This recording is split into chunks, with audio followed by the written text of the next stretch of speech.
ఐఎంజీకి భూ కేటాయింపుల విషయంలో చంద్రబాబుకు ఊరట లభించింది. సీబీఐ దర్యాప్తు జరిపించాలి అన్న పిటిషన్లను సుప్రీంకోర్టు కొట్టేసింది.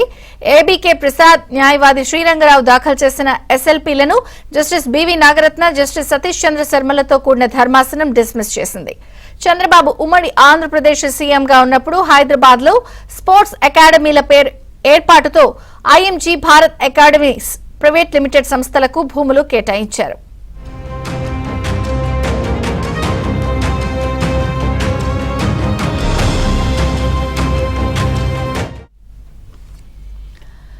గచ్చిబౌలి, మామిడిపల్లి గ్రామాల్లో స్పోర్ట్స్ అకాడమీల ఏర్పాటు కోసం అప్పటి ప్రభుత్వం 2003 ఆగస్టు 9న ఆ సంస్థతో ఒప్పందం చేసుకుని ఒక్కో చోట ఎకరా 50,000తో 400 ఎకరాల భూములు విక్రయిస్తూ సేల్ డీడ్ ను రిజిస్టర్ చేయించడాన్ని పిటిషనర్లు సవాల్ చేశారు.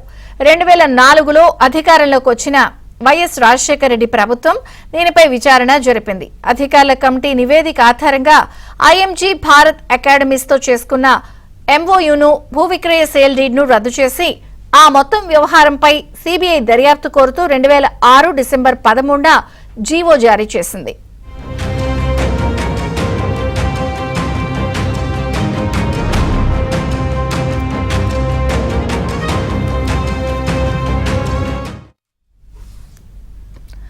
రాష్ట్ర ప్రభుత్వమే ప్రాథమిక విచారణ జరిపించి ఏ అధికారినైనా నేరానికి పాల్పడినట్లు గుర్తిస్తే అప్పుడు తమకు ఆ కేసును ప్రతిపాదించాలని సీబీఐ చెన్నై విభాగం జాయింట్ డైరెక్టర్ రాష్ట్ర ప్రభుత్వానికి లేఖ రాశారు. దాంతో రాజశేఖర్ రెడ్డి 2007 మార్చి 29న ఈ భూముల వ్యవహారంపై సీబీసీఐడీతో ప్రాథమిక దర్యాప్తుకు ఆదేశించారు. ఆ తర్వాత ఎలాంటి పురోగతి లేదు. ఏబీకే ప్రసాద్, శ్రీరంగరావు ఇదే అంశంపై 2012లో 1 నెల తేడాతో ప్రజా ప్రయోజన వ్యాజ్యాలు దాఖలు చేశారు.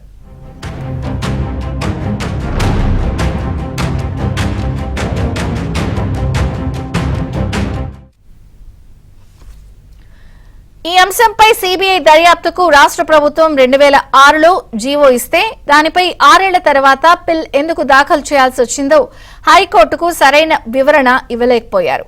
సీబీసీఐడీ ద్వారా ప్రాథమిక విచారణకు ఆదేశించినా ఇప్పటి వరకు ఎందుకు పూర్తి కాలేదు అన్న విషయాన్ని కూడా కోర్టుకు వివరించలేకపోయారు. ఈ భూమి లావాదేవీలపై ఎఫ్ఐఆర్ కూడా నమోదు చేయకపోవడంతో ఈ వ్యవహారంపై సీబీఐ దర్యాప్తుకు ఆదేశించడానికి నిరాకరిస్తూ 2024 సెప్టెంబర్ 11న తెలంగాణ హైకోర్టు తీర్పిచ్చింది.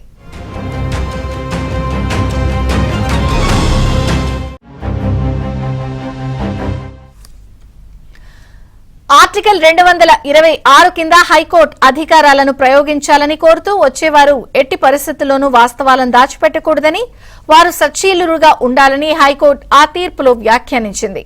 పిల్ దాఖలు చేసిన ఏబీకే ప్రసాద్, వైఎస్ రాజశేఖర రెడ్డి సతీమణి వైఎస్ విజయ 2011లో దాఖలు చేసిన రిట్ పిటిషన్లో భాగస్వామిగా ఉన్నారు.